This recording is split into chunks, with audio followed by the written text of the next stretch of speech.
Wowe tubana umunsi ku wundi ndagushuhuje, ni Nkiza Meuble TV nk'uko bisanzwe. Ni muri ka kazi kacu rero ka buri munsi ko kubabera aho mutari. Uyu munsi tubabereye i Kabuga, hano hafi y'ingoro ya FPR. Niho tuje gushyira ku isoko inzu muri kubona mu mashusho. Iyi nzu rero nk'uko muri kubibona ni inzu ya etaje igeretse rimwe, iyi nzu ikaba iri mu kibanza gifite metero kare 600, ni ukuvuga metero 30 kuri 20. Ifite Sallon na salle mange, ikagira icyumba kimwe hasi, hejuru akaba ibyumba 3. Ubwo no kuvuga ko yose ifite ibyumba 4, Sallon na salle mange, ikagira Cuisine. Ngiye gukomeza mbikwereka mu mashusho nk'uko uri kugenda ubibona. Tubahaye ikaze rero muri Sallo igize iyi nzu. Nk'uko uri kubibona, ni inzu ifite Sallo nini yisanzuye. Ahangaha akaba ari mu ruhande washyiramo intebe ndetse stand TV, ndetse na televiziyo yayo ukayitereka hariya. Urabona ko nta kibazo, ni Sallo yisanzuye. Noneho runo ruhande rwo hirya narwo rukajyamo salle mange. Urabona ko ari ahantu heza, ni inzu iteguye mu buryo bwiza, ku buryo nawe iyo ukitimo ibikoresho byawe ubona ko biberanye n'iyi nzu. Iyi nzu rero nk'uko uri kubibona, ni inzu nziza y'abasirimu, ni inzu buri wese yakwifuza kubamo cyangwa guturamo. Ni karibu rero mu gikoni kigize iyi nzu. Nk'uko muri kugenda mubibona, urabona ko ari igikoni cyiza cyubatse neza mu buryo bwiza bugezweho kandi bujyanye n'igihe. Urabona ko kino gikoni gifite aho kubika ibintu, matiriwari. Ukabona ko gifite aho kogereza ibyombo ndetse n'aho kubika ahagana hejuru. Ni ahantu heza nk'uko uri kugenda ubibona muri iyi video. None rero urabona ko ari stoke cyangwa ububiko. Ni ahangaha.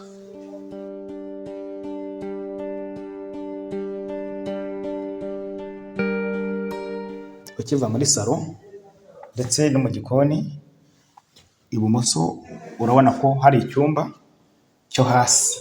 Urabona ni icyumba cyisanzuye.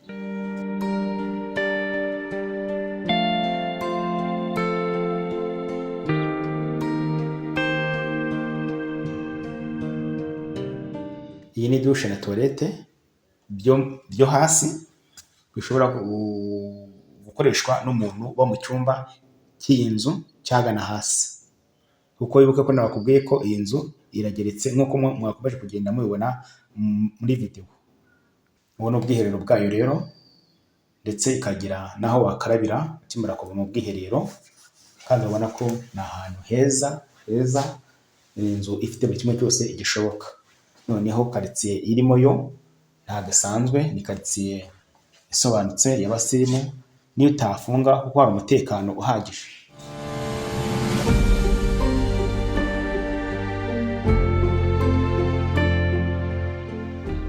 Turi kuzamuka tujya hejuru nk'uko uri kubibona muri aya masikariye, kuko nakubwiye ko iyi nzu igeretse rimwe. Hejuru tugiye kurebayo ibyumba 3 biriyo, ndetse na Duche na Toilette bigize inzu. Maze kubana natwe kugira ngo utagira icyo uza gucikwa ko byiza bigize iyi nzu, kuko ni inzu nkwifuriza kuba wagura. Ni ahantu heza watura kandi ukahatura uhishimiye.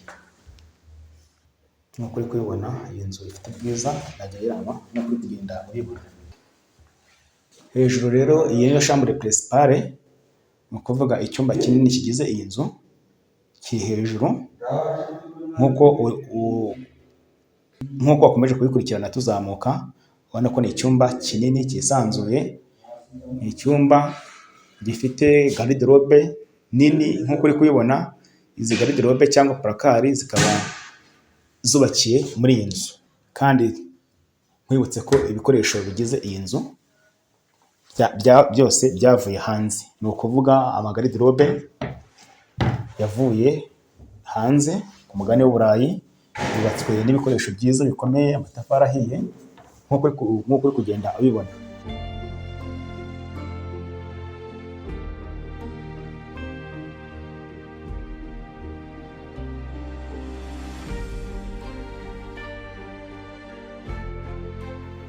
noneho iyi chambre principale, iyi ni dushe na toilette byayo. Urabona ko ifite ubukarabiro bwiza, aho ushobora gukarabira, ifite ikagira ubwiherero, ikagira aho gukarabira mu gihe uvuye ku bwiherero. Ikindi ifite na shofu y'amazi, ntabwo ari ngombwa gukaraba amazi akonje kandi umva ukeneye ashyushye, kuko byose urabona ko bigiye biri muri iyi nzu. Iyi nzu rero icyo nakubwira, nagushishikariza inzu, urasabwa kwisura. Niba ufite gahunda yo kugura inzu, iyi nzu rwose ntigucike, kuko iyi nzu iri mu mazu meza ari muri uyu mujyi wa Kigali. Aha tugeze mu cyumba cya gatatu kigize iyi nzu, ubona ko ari icyumba cyiza.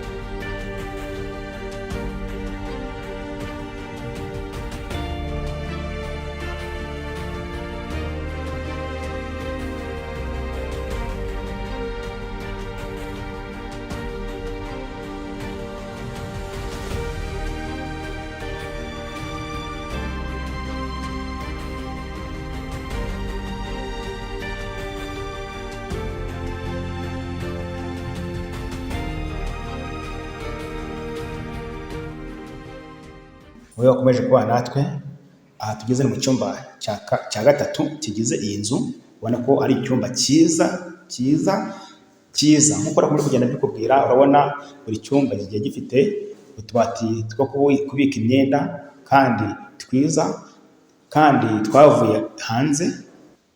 Ikindi gishya, iyi nzu ifite imiyoboro ya interineti. Hose hagiye harimo imiyoboro ya interineti. Mu gihe uri mu kazi ko mu rugo, ntabwo ari ngombwa kujya gushaka ahantu hari interineti. Icyo cyarakemutse kuko muri iyi nzu byose birimo. Aha tugeze rero mu cyumba cya kane kigize iyi nzu. Ni icyumba kinini nk'uko uri kugenda ubibona, kuko ni icyumba gifite metero 4.5 kuri 6, kirisanzuye.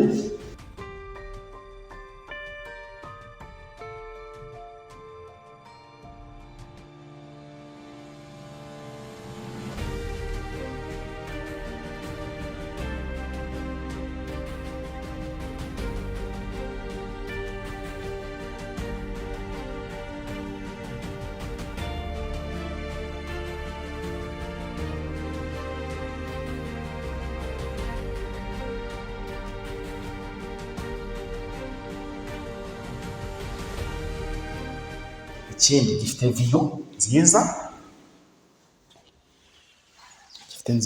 nziza, nk'uko uri kugenda ubibona. Uri muri iki cyumba ushobora gufungura idirishya ukareba hanze, aho ushobora kwitegera. Ikindi iyi nzu nakubwira ni uko ifite jaride nziza kandi nini, nk'uko wakomeje kugenda ubibona. Aha hantu ni ahantu nakwifuriza gutura, kandi iyi nzu iri ku giciro gito cyane. Ubu rero ni ubwiherero bw'iki cyumba cya kane ndi kugenda mbereka.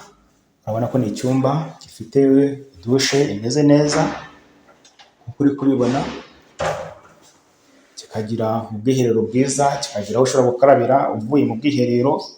Mbega aha hantu nawe amaso arakwihera, buri wese yemerewe kuba yagura iyi nzu. Aha rero tugeze ni kuri Annex igize iyi nzu. Annex igizwe n'inzu y'umukozi, toilette yayo na dushe yayo. Ubona ko ifite Annex nziza. Iyi nzu rero ikaba igurishwa $110,000,000 yonyine y'amanyarwanda.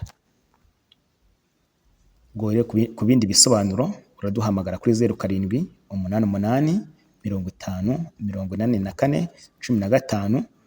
Ku bantu batari mu Rwanda, bari mu bihugu bitandukanye byo ku isi, aho bari kumvira hose, ushobora kutwandikira kuri WhatsApp, kuko iyi nimero iba no kuri WhatsApp.